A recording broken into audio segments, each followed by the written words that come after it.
ધોરણ 8 ગુજરાતી મીડિયમનું ગણિત એક ચલ સુરેખ સમીકરણ આપણે ભણીએ. તો આમાં એક ચલ સુરેખ સમીકરણ એટલે શું? એક ચલ એટલે ચલ એક હોય, અંદર એક્સ અથવા વાય અથવા પી એવું કોઈ પણ ચલ એક વખત હોય અને એની ઘાત એક હોય એટલે કે એને સુરેખ કહેવાય. એક ઘાત એટલે કે એક્સની બે ઘાત ના હોય, એક્સની કેટલી ઘાત હોય? એક જ ઘાત હોય. અને સમીકરણનો મતલબ થાય એક ચલ હોય, એક અચલ હોય અને એનાથી બની અને બરાબરની બે બાજુ બે પદ આપેલા હોય. આ સમતા હોય તો એને કહેવાય સમીકરણ.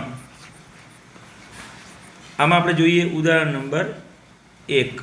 ચાલો, તો ઉદાહરણ નંબર 1 આપણી સામે છે. ઉકેલ શોધવાનો છે, અર્થાત એક્સની કિંમત શોધવાની છે. ઉકેલનો મતલબ થાય એક્સની કિંમત.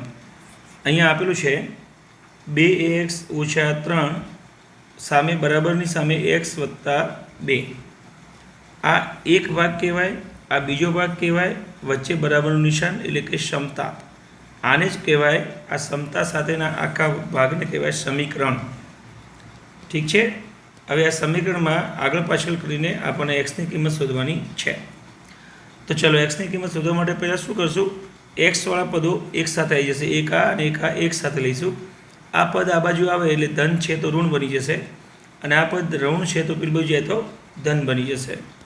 તો આપણે હવે એવી રીતે ભણીએ તો 2xની સાથે આ એક્સ આ બાજુ જશે એટલે -x થશે. બરાબરની નીચે બરાબરનું નિશાન કરી જ દેવાનું. આ બાજુ એક્સ જતો રહ્યો છે, હવે શું રહ્યું છે? ધન 2. આ બાજુ -3 પેલી બાજુ આવે તો શું થઈ જશે?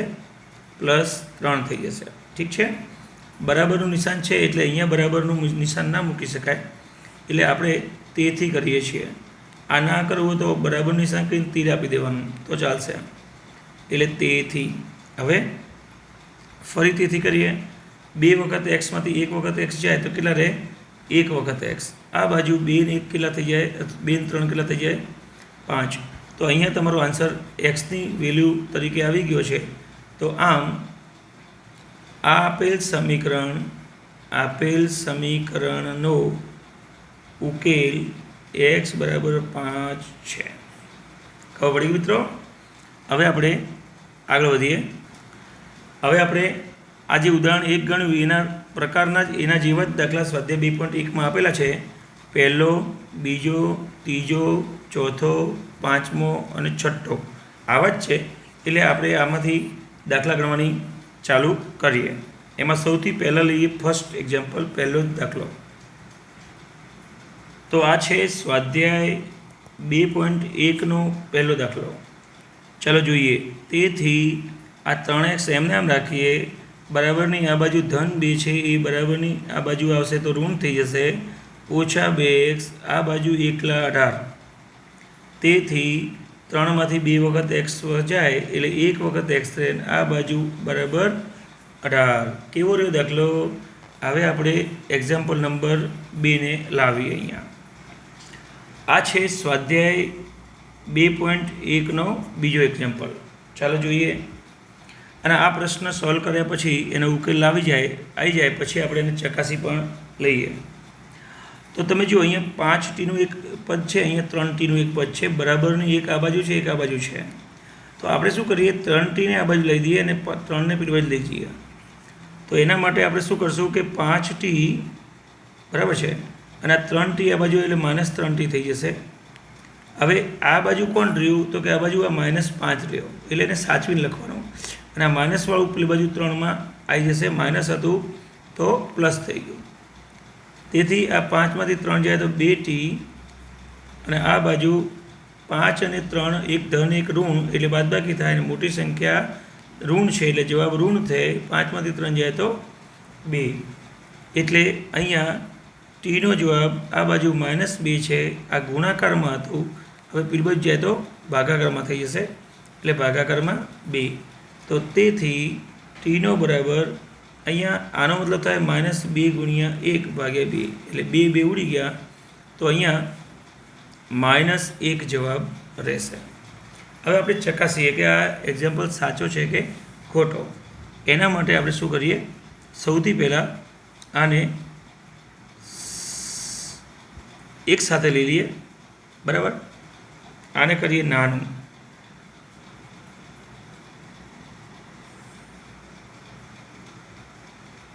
એ આ પ્રશ્ન નાનો થઈ ગયો.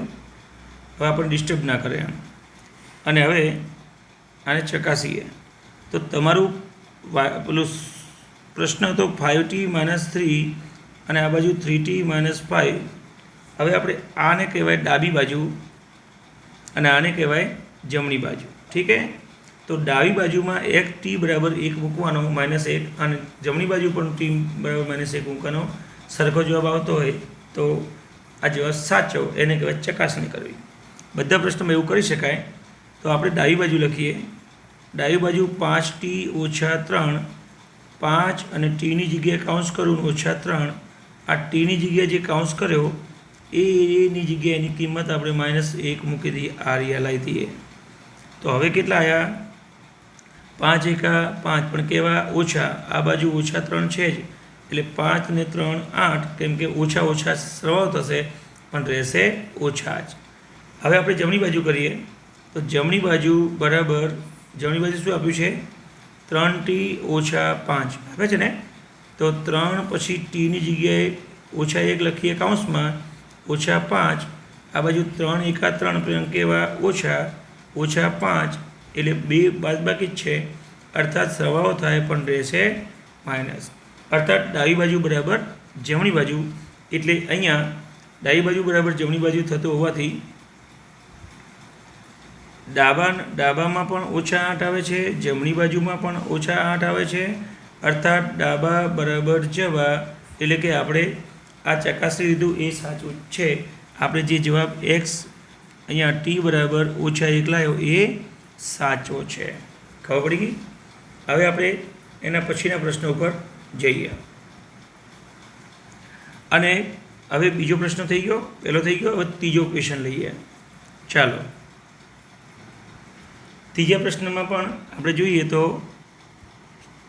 અહીંયા 5x એમને એમ રાખીએ અને આ 3x ને પેલી બાજુ લઈએ -3x તરીકે.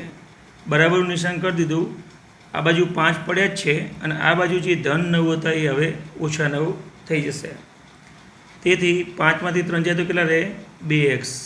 આ બાજુ એક ધન એક ઋણ, મોટી સંખ્યા ઋણ છે એટલે જવાબ ઋણ આવશે. 9માંથી 5 જાય તો 4. તેથી x બરાબર -4 અને ગુણાકારવાળો બગડો એ હવે શેમાં આવી જશે? ભાગાકારમાં. તેથી x બરાબર -2 દુ 4, એટલે 4ના ભાગ પાડ્યા અને નીચે 2 હતા જ, 2 ઉડી ગયા. તેથી x બરાબર -2. આમ અહીંયા પણ જવાબ આવ્યો.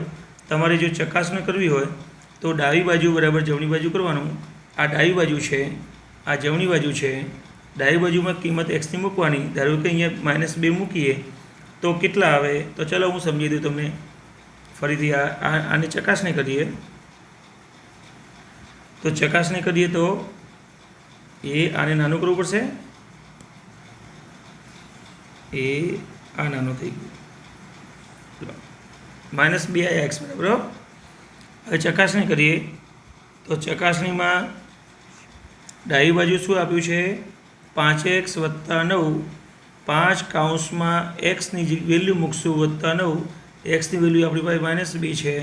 5 દુ 10 + 9, એક ધન એક ઋણ બાદબાકી થશે અને -10 એટલે કે મોટી સંખ્યા ઓછા છે એટલે જવાબ 10માંથી 9 જાય તો 1 આવશે. એ જ રીતે જમણી બાજુમાં આપણી પાસે 5 + 3x પડ્યું છે.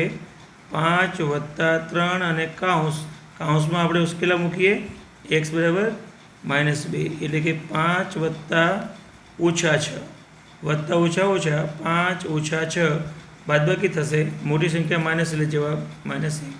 બંને બાજુ જમણી બાજુ અને ડાબી બાજુ સરખી આવી એટલે ડાબા બરાબર જવાબ, અર્થાત આપણે લાવેલો જવાબ x બરાબર -2 સાચો છે.